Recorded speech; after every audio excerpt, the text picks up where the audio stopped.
Welcome back. अभी हम जिक्र करें कि किस तरीके से पाकिस्तान में एजुकेशन सिस्टम का बुरा हाल है। इस सिस्टम की बात करें तो आज बिलखुसूस सिंध का सूबा काफी हद तक पीछे नजर आता है। क्या वजह है कि सिंध के सूबे में एक हुकूमत सालों से मौजूद है, इसमें कंसिस्टेंसी मौजूद है, इसमें वोट बैंक इंटैक्ट है, लेकिन इस तमाम तर्ज सहूलियतों के बावजूद आज ये जो सिस्टम है बेहतर नहीं हो पा रहा। तंजील साहब, जरा ये तो फरमाएं कि पीपल्स पार्टी की गवर्नमेंट सिंध में हम अरसे से देख रहे हैं, मेरे ख्याल से कंसेक्यूटिव 15-20 साल तो हो चुके हैं पीपल्स पार्टी की, थर्ड टर्म चल रहा है। तो इस सब के बावजूद क्या ये एक बुनियादी मसला हल नहीं हो पा रहा?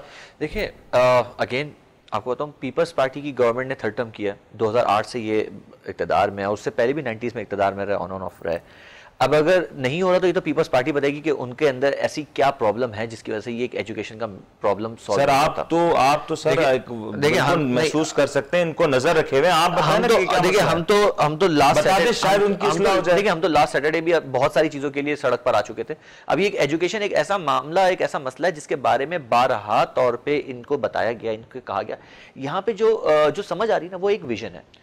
जब आपका विजन नहीं होगा ना, तो आपके लिए प्रॉब्लम आएगी कि आप सोच नहीं सकते कि आपका बच्चा किस हद तक पढ़ सकता है या कहां तक जा सकता है। It's all about the vision. अफसोस से ये कहना पड़ता है कि बिलावल भुट्टो जरदारी जो बाहर से पढ़ लिख कर आया, सब कुछ हुआ, मैं ये एक्सपेक्ट कर रहा था इनफैक्ट खुद पर्सनली कि शायद वो कुछ चीज एक रिमार्केबल चेंज आएगा, but I am extremely disappointed from him कि यार वो नहीं आया, वो चेंज जो हम एक्सपेक्ट कर रहे थे। अच्छा, उनके साथ जो जितने भी वो लोग, जितनी भी उनकी रियाया है, वो भी इस काबिल नहीं है कि वो कोई एक्स्ट्रा ऑर्डिनरी डिसीजन ले सके। लेकिन समझे, अभी यहाँ पे जितने भी तीनों पैनलिस्ट बैठे हैं, सबने बहुत अच्छी बात की। सब भी इस बात को मानते हैं कि ये निजाम फरसुदा हो चुका है, ये निजाम बेकार है, इसके अंदर कोई जान नहीं है, इसको आपको चेंज करना पड़ेगा। अब चेंज लेकर आएंगे तो क्या लेकर आएंगे? चेंज लेकर आएंगे तो ये वो काम करेंगे जो इनको आज से 15 साल पहले करना चाहिए था। मैं तो ये कह ही नहीं रहा। आप ये सोचेंगे कोविड ने आके आपको सब लोगों को ये एक अलार्म कर दिया कि आपके पास 2-3 सेक्टर्स खुल के सामने आ गया। Number 1 police, number 2 health sector, number 3 education sector. ये खुल के सामने आ गया। क्या इसके अंदर क्या प्रॉब्लम? आपसे पूछूं कि इस वक्त पाकिस्तान के 4 सूबों में से एजुकेशन का जो सबसे बुरा हाल है किस सूबे में? तो सिंध। आप मुझसे पूछे सबसे अच्छी लिटरेसी रेट कहां पर है? पूछे गिलगित बल्तिस्तान। सर मैं सवाल ये है ना, वो कोई मुख्तलिफ लोग तो नहीं, खलाए मखलूक तो वहां भी मौजूद नहीं है। तो ये क्या विजन का मसला है या नीयत का मसला है? देखिए सर, आप विजन की बात करें या यहाँ तो मुझे नीयत का मसला नजर आ रहा है कि कहीं अवाम ने पढ़ लिख लिया तो हमसे आंखों में आंख डाल के सवाल कर लेंगे। देखिए वो तो है ही ना, वो तो अगर मैं ये कह रहा हूँ, वो तो यहाँ तक होता है कि मैट्रिक तो करा देते, ये तो अब इस हालत में आ गए कि प्राइमरी भी करा रहे हैं। ये प्राइमरी भी नहीं करा रहे सर साहब, मैट्रिक हो जाता है। आपने मुख्तलिफ शोबों में अगर डिग्रियां लेनी है तो आज सिंध के अंदर वो मखसूस इंस्टीट्यूट्स मौजूद हैं जहां पे जाके आप वो डिग्रीज ले सकते हैं, वो प्रैक्टिसेस कर सकते हैं। देखिए वो तो आप सही कह रहे हैं, बिल्कुल आप सही कह रहे हैं, मगर वो जगह है ना जो बिल्कुल ही अंडू फेवर्स है कि मैं पैसे दे के कुछ भी करा सकता हूं। मैं तो उसकी बात ही नहीं कर रहा। अभी तो मैं ये आइडेंटिफाई करवा रहा हूं कि एक जेन्युइनली आप ये आइडेंटिफाई करें कि अब आपने करना क्या है, स्टिल क्या करना है। पीपल्स पार्टी को अच्छा, अभी हम लोगों ने एक पॉलिसी बनाई, बड़ा अच्छा एक सिस्टम था पिल्डेट की तरफ से, उसमें एमक्यूएम भी इन्वॉल्व थी, पीपल्स पार्टी, पीटीआई सब इन्वॉल्व थे, और हम लोगों ने उसके अंदर एक impact of Covid on education policies आया। तो हमने बाकायदा पूरा पॉलिसी ड्राफ्ट बना के दिया कि यूज द टेक्नोलॉजी, और आप इस टेक्नोलॉजी के थ्रू अपने एजुकेशन सेक्टर्स को एनहांस कर सकते हैं। अच्छा, एनहांसमेंट के लिए आपके लिए 2 चीजों की जरूरत है। या तो आप करिकुलम पहले डिजाइन करें और एक करिकुलम लिया पूरे पाकिस्तान में, जिसमें शफकत महमूद साहब ने बहुत काम किया, मगर अननेसेसरी वो भी नहीं ला पा रहे। प्रॉब्लम ये आती है कि ये करना नहीं चाहते। नियत जो आप कह रहे हैं, मैं तो आप उसको विजन कह रहे हैं, आप उसको नियत कह लें, मगर ये सर विजन बड़ा सोफिस्टिकेटेड लग रहा है। सर चुभ रहा है मुझे कहीं ना कहीं। सर मैं कह रहा हूं नियत कर लें, मगर ये वो करना ही नहीं चाहते जो डिलीवर कर रहे हैं। अच्छा, ये कराची की बात नहीं है, ये अंदरूनी सिंध में भी इन्होंने कोई अच्छा काम नहीं किया। ये कराची में तो बुग़्ज़े कराची ना, बुग़्ज़े कराची आइट है जिसकी वजह से नहीं कर रहा है। इन्होंने अंदरूनी सिंध भी नौडेरों को भी अच्छा नहीं करके देखा। इसका मतलब ये कि ये ना अहली और कम अकली है, वो काम ही नहीं करना चाहते जिसकी वजह से आपके लोगों में एक शऊर है। शऊर आएगा तो अगेन वो आपकी वाली बात है, सवाल उठाएंगे तो उनकी गवर्नमेंट के ऊपर, उनकी गवर्नेंस के ऊपर बहुत सारे क्वेश्चन मार्क्स आएंगे। They don't want to do this. अब प्रॉब्लम क्या है? प्रॉब्लम ये कि अब आवाम को सोचना चाहिए कि वो क्या करे। मैं यहां पे एक चीज आप लोगों को बताऊं, देखिए कोविड आया, चला गया, कल को खुदा ना खासा अल्लाह ना करे कुछ और ना प्रॉब्लम आ जाए, आपने उसके लिए क्या प्रिपरेशन की है? क्या आपको पता है कि आपके गवर्नमेंट के स्कूल जो है वो इस चीज में जाके वो कोई काम कर सकते हैं? हमने तो अपनी तजावीज दी है और तजावीज अच्छी हमने इमरान खान साहब तक भी पहुंचाई है, सिंध गवर्नमेंट में वज़ीर आला मुराद अली शाह साहब को भी दिए कि अल्लाह के वास्ते आप ये चीज सोचें। अब ये क्वेश्चन आ चुका है आपकी कंट्री के ऊपर, आप 1.5 साल बच्चों को नहीं पढ़ाया, आज पेपर दे रहा है बच्चा जाके, जिस बच्चे ने प्रीलिम्स नहीं दी अपने स्कूल में वो आज डायरेक्ट बोर्ड के पेपर में बैठा है, जिसको ये याद नहीं रहा 2 साल से कि मुझे 3 घंटे के अंदर अपना पेपर कंप्लीट करना है। कितना मैक्सिमम बच्चा होगा जो इस चीज में रह गया होगा? मैं तो इस बात, ये तमाम चीजें पुरानी हो गई। अब आ गई स्टूडेंट सेंट्रिक अप्रोच। आप स्टूडेंट सेंट्रिक अप्रोच की बेसिस पे एजुकेशन पॉलिसीज बनाएं, एजुकेशन का करिकुलम डिजाइन करें और स्टूडेंट सेंट्रिक अप्रोच पे आप आइडेंटिफाई करें बच्चा क्या पढ़ सकता, क्या नहीं पढ़ सकता। वो वक्त गया सर, वो वक्त बहुत पुराना हो गया जब आप टीचर सेंट्रिक अप्रोच अप्लाई करते थे। अब स्टूडेंट सेंट्रिक अप्रोच चलेगी क्योंकि आपके पास सबसे ज्यादा स्टूडेंट्स हैं, आपकी यूथ है, जिसमें आने वाली भी यूथ वही है जो स्टूडेंट सेंट्रिक अप्रोच पर है। आपकी यूथ है, आपकी यूथ में खवातीन की बड़ी तादाद है और ये वही बच्चियां हैं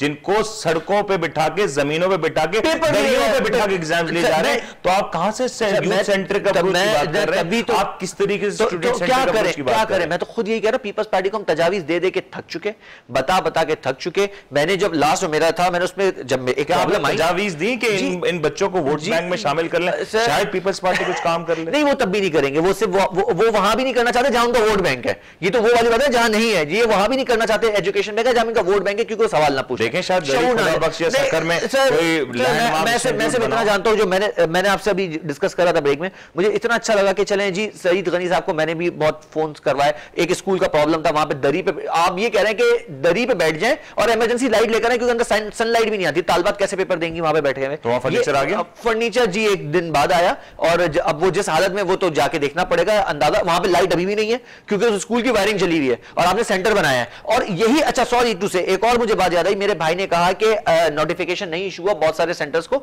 जहां पे बहुत सारे सेंटर्स को नोटिफिकेशन इशू नहीं हुआ, वहां पे बहुत सारे सेंटर्स को नोटिफिकेशन इशू हुआ और उन्होंने जाके पैसे के जोर पे अपना सेंटर खत्म करवाया। यह भी एक बहुत बड़ी करप्शन है, कभी आप इस पे शो करें सेंटर को खत्म करवाने के लिए प्राइवेट स्कूल किस हद तक जाते हैं। यह भी एक करप्शन का पूरा मायार है कि जी हमारे यहां कंस्ट्रक्शन होती, हम नहीं करवा सकते, रातों रात बजरी और ईंटें आ जाती हैं। यह भी हुआ है। इस पे मैं पूरी की पूरी आपके साथ एक डेटा शेयर करूंगा सर। बिल्कुल, लेकिन दानिश साहब अगर इस बात का जवाब आप ही देते तो मौजू होगा कि क्या ये होता है कि पैसे दे के आप लोग सेंटर्स खत्म करवा दिए जाते हैं? देखिए, मेरे भाई ने बड़ी अच्छी बात कही और कहने की हद तक तो सभी मान लेते हैं, लेकिन हकीकत ऐसी नहीं है। प्राइवेट स्कूलों को सेंटर बनाया ही इसीलिए जाता है कि वो प्रॉपर फैसिलिटेट वहाँ पे बच्चे होते हैं और प्राइवेट स्कूल खुद अपने जो स्कूल हैं उसको सेंटर के लिए वहाँ पे तरजीहात में शामिल करते हैं कि ठीक है हमारे बच्चे, क्योंकि गवर्नमेंट स्कूलों के हालात ऐसे नहीं हैं, हमारे स्कूलों में आप सेंटर बनाएं तो हम उनको प्रॉपर फैसिलिटेट करेंगे। लेकिन अगर ऐसी बात कह दी जाए कि प्राइवेट स्कूल ही ऐसा करते हैं कि पैसे देकर अपना सेंटर ख़त्म करवाएं, ये तो खैर इन्होंने बड़ी अलग बात कर दी, वरना ऐसे भी इल्ज़ामात हैं कि वो पैसा दे के बनवाते हैं।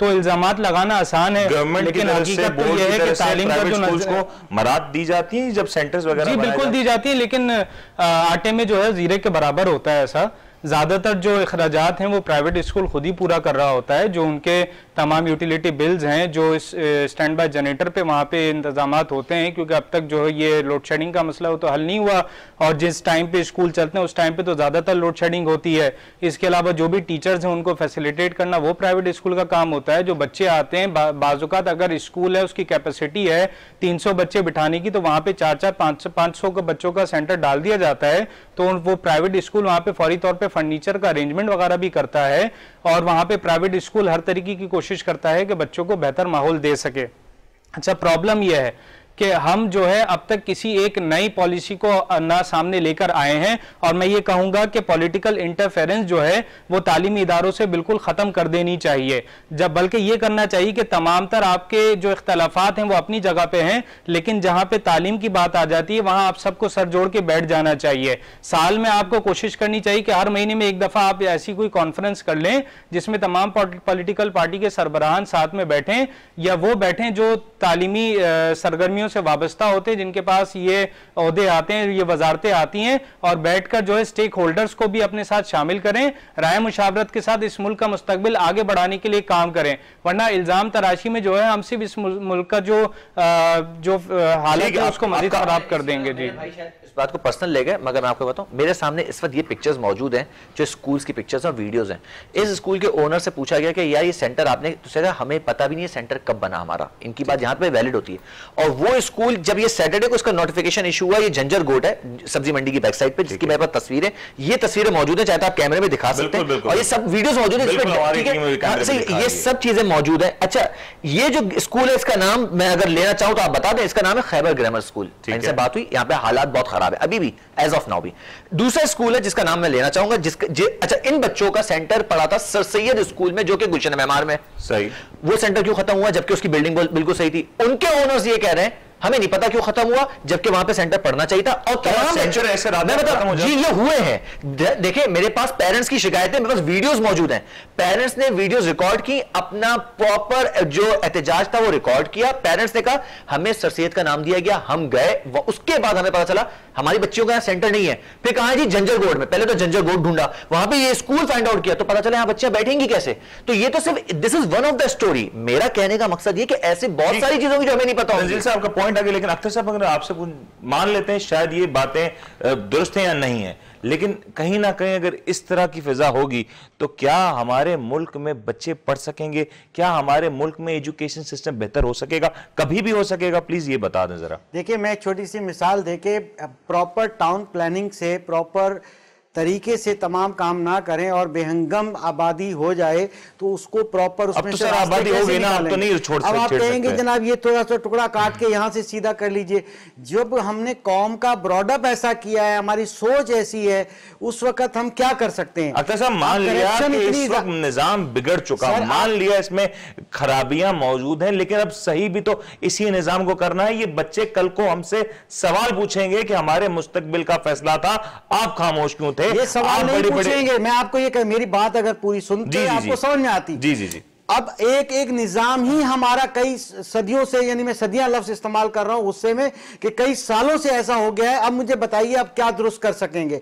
करप्शन माफिया है प्रॉपर, जिसको नकल माफिया कहते हैं, वो इतना सरगर्म है, ये सेंटर वही चेंज कराते हैं, ये सब कुछ वही करते हैं, जिसमें बोर्ड्स के कुछ लोग मुलव्वस होते हैं जो लाखों नहीं करोड़ों रुपए कमाते हैं, उनका एक सीजन होता है। अब इस तरह से जब उनके मुफादात जो है खून में बसे हुए हैं, वो आपको काम करने देंगे? एक जगह से देखिए, एक सुराख बंद कीजिए, उसका प्रेशर दूसरी जगह आ जाएगा। कई सुराख हैं, कितने सुराख बंद करेंगे? आप देखें, जब आप 9 के 5 पेपर नहीं लिए, मैट्रिक के 2 पेपर ले रहे हैं, 3 पेपर नहीं लिए, जब 8 पेपरों की परसेंटेज उन 2 पेपर पर आएगी तो वहां पर तो लड़ मर के भी वो फिजिक्स में और मैथ में उन्होंने नकल करनी थी, पेपर आउट करना था, क्योंकि पूरा बिजनेस, पूरा काम, डिग्री की परसेंटेज, सर्टिफिकेट की परसेंटेज सिर्फ उन 2 पेपर पे थी। तो आप जो सुराख बंद करेंगे वो फट जाएगा दूसरी जगह से।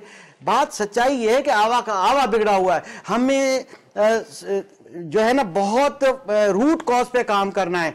देखें, जापान में पहले सालों में तरबियत होती है, जब तरबियत ही नहीं है तो फिर उसके बाद बताइए कि एजुकेशन स्टार्ट कैसे होती है? जब हमारे घर के अंदर से तरबियत नहीं है, हमारे प्री स्कूलिंग में तरबियत नहीं है, हम बच्चे को वैल्यूज नहीं सिखाते, हम उसको रिस्पेक्ट नहीं सिखाते, एथिक्स नहीं सिखाते, उसके बाद फिर क्या है? प्राइवेट स्कूल की सेंटर की बात करते हैं, इसलिए प्राइवेट स्कूल नहीं चाहते सेंटर। अगर मैट्रिक का आखिरी पेपर होता है, वो दीवारों पे इंक फेंक के चले जाते हैं, वो बहुत से नुकसानात करते हैं। वो बिगड़े हुए बच्चे को वो आपसे ये कहेगा, कल हमसे ये सवाल करेगा, आपसे सवाल करेगा, कौम से, कि आपने मेरा फ्यूचर बर्बाद कर दिया। वो अपना फ्यूचर खुद बर्बाद करता है, क्योंकि ब्रॉडअप ऐसा है और माँ बाप भी ऐसे करते हैं, एनवायरनमेंट ऐसा है। थोड़ा सा इससे इत्तेफाक नहीं करता, क्योंकि जिस तरीके से आप कह रहे हैं ना कि वो बच्चे इंक फेंक के चले जाते, वो बच्चों की तादाद शायद 1 से 2% होगी, लेकिन अगर मैं कलेक्टिवली बात करूं तो शायद इस तरह का मामला नहीं। हारिस, मुझे से फाइनल कमेंट कर दें कि इस तरह का जो फिजा में जब एग्जाम्स हो रहे हैं, क्या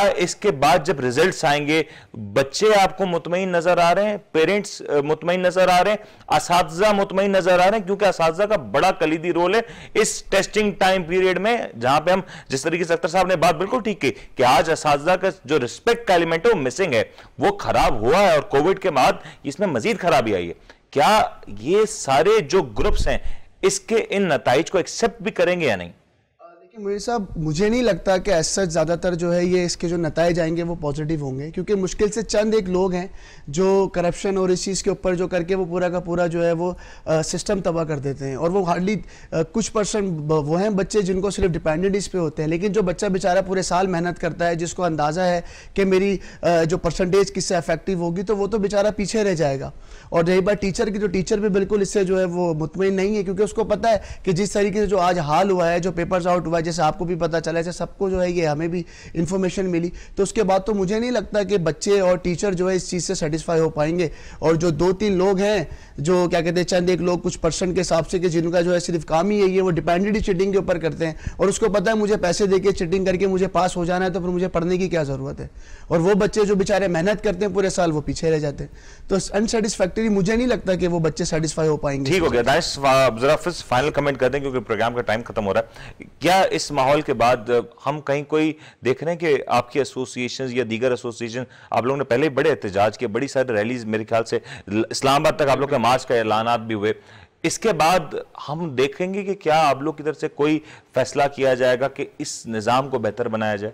देखें, इसके लिए मैं आपको सबसे पहले इसकी खामियां बता देता हूं, फिर आपको मैं ये देखें, सबसे पहले तो तालीमी इदारों के लिए एक बेहतरीन बजट जो है तालीमी निज़ाम के लिए वो दिया जाए, पॉलिसी इंप्लीमेंटेशन की जाए जो प्रॉपर हो, डिफेक्टिव जो एग्जामिनेशन सिस्टम है हमारा वो नहीं होना चाहिए, पुअर फिजिकल जो फैसिलिटीज़ है हमारी नहीं होनी चाहिए, टीचर्स जो है उसमें क्वालिटी होनी चाहिए, इम्प्लीमेंटेशन होना चाहिए, एजुकेशन पॉलिसीज पे सिर्फ बनानी नहीं चाहिए, उसका इम्प्लीमेंटेशन भी हो, डायरेक्शन लेस जो एजुकेशन हमारी वो खत्म हो, लो इनरोलमेंट हमारी कम होनी चाहिए, और जो हाई ड्रॉप आउट स्केल जो हमारा बढ़ गया उसके ऊपर तवज्जो देनी चाहिए, क्योंकि बच्चे जो है ज्यादातर स्कूलों से निकल रहे हैं और चाइल्ड लेबर का शिकार हो रहे हैं। पॉलिटिकल इंटरफेरेंस तालीमी इदारों से खत्म होनी चाहिए। हाँ, पॉजिटिव वे में हो तो बहुत अच्छा है। आउटडेटेड करिकुलम जो मेरे भाई ने कहा था, बहुत अच्छी बात है कि उसको खत्म करना चाहिए। आउटडेटेड करिकुलम हमारा अब तक चल रहा है, करप्शन का निजाम खत्म हो, पुअर मैनेजमेंट खत्म हो, लैक ऑफ रिसर्च हमारे पास उसके ऊपर काम होना चाहिए, लैक ऑफ यूनिफॉर्मिटी है हमारे पास, कोई यूनिफॉर्म निजाम नहीं है इसके लिए। और जो रिकमेंडेशन मेरे पास है वो ये है कि आप जो है सबसे पहले जो प्रोफेशनल डेवलपमेंट है टीचर्स की, प्राइमरी स्केल से लेकर हायर सेकेंडरी स्केल तक तमाम गवर्नमेंट से प्राइवेट इदारों में वो करें। करिकुलम जो है आपका हर साल में एनुअल बेसिस पे उसके ऊपर काम होना चाहिए। एग्जामिनेशन सिस्टम जो है आपका तमाम अनफेयर माफिया जो भी है इनसे फ्री करिए। सीसीटीवी कैमरा फुटेजेस वगैरह इन सब का टेक्नोलॉजी का इस्तेमाल करिए आप एग्जामिनेशन सेंटर्स में। और जो यहाँ पे हमारे इंटरमीडिएट बोर्ड के चेयरमैन ने एक बात कही थी OMR सिस्टम की एग्जामिनेशन में, ये ऑप्टिकल मिरर रिकॉग्निशन सिस्टम है जो NTS और सर्वेज में अप्लाई किया जाता है, इसको जो है दीगर तमाम तर बोर्ड्स में अप्लाई किया जाए तो हम बेहतरीन माशरे की तरफ जा सकते हैं। आपका पॉइंट आ गया और आपकी तजावीज भी अच्छी है। मेरे ख्याल से तजावीज शायद एक ख्वाब ही होंगी, क्योंकि जिस तरीके से आपने कहा कि इस वक्त पाकिस्तान में तालीमी बजट 2 से 3% जो हम अच्छे से जानते हैं कि कहां और किस तरीके से यूटिलाइज होता है, तो इस तरह के माहौल में, इस तरह के निजाम में CCTV कैमरे की तो बात तो सोचना भी फिलहाल ख्वाब से ज्यादा ना होगा, क्योंकि यहां पे तो बेसिक फैसिलिटी ही मौजूद नहीं। आज कराची समेत पाकिस्तान के दीगर बड़े शहरों में, गांव गोठों की मैं बात ना करूं, आज भी स्कूल्स के नाम पे जो इंफ्रास्ट्रक्चर मौजूद है वो बोसीदा हो चुका है। फिलहाल इस प्रोग्राम का अगर लबे लुबाब की बात करें तो एक कौम बनाने का ख्वाब जो हम देखे बैठे हैं, वो कौम कैसे बनेगी जब इस कौम के पास एक निजाम होगा और उसको हासिल करने के लिए, इसके इस पैमाने के ऊपर परखने के लिए तमाम तर लोगों के पास, तमाम तर इसके स्टेक होल्डर्स के पास इक्वल अपॉर्चुनिटी होगी। अगर ये इक्वल अपॉर्चुनिटी ना दी गई, अगर यही माहौल रहा, अगर यही नकलबाजी, यही माफिया इस निजाम के ऊपर राइज रहा, तो यकीनी तौर पर यह पाकिस्तान के लिए, आने वाले कल के लिए बहुत बुरा होगा। आज इस निजाम की बर्बादी की, इस निजाम की ज़बूहाली की जिम्मेदारी अगर किसी एक इदारे, एक शख्स पे डाली जाए तो यह भी ठीक ना होगा, क्योंकि ये एक दिन का बिगाड़ नहीं, ये सालों का बिगाड़ है और इसको दुरुस्त करना होगा और इसको हम सभी को मिलकर दुरुस्त करना होगा। इसमें जहां भी रियासती इदारे, जहां पे पॉलिटिकल फोर्सेस, जहां पे एजुकेशनल इंस्टीट्यूट्स और एसोसिएशंस का किरदार कलीदी होगा, तो वहां आम आवाम का किरदार भी बहुत ज्यादा अहम होगा। क्योंकि आज अगर आवाम इस निजाम के साथ जीने के लिए तैयार हो गई तो आने वाले कई सालों तक हम इस निजाम को बेहतर नहीं कर सकेंगे। उम्मीद करते हैं कि आने वाला सूरज जब निकले तो पाकिस्तान के लिए ख्वाहिशें, खुशियां और नई उम्मीदें लेके निकले और पाकिस्तान के लिए, इस निजाम के लिए कुछ बेहतरी लेके निकले। अपने होस्ट को इजाजत दीजिए, अपना बहुत बहुत ख्याल रखिए। अल्लाह हाफिज।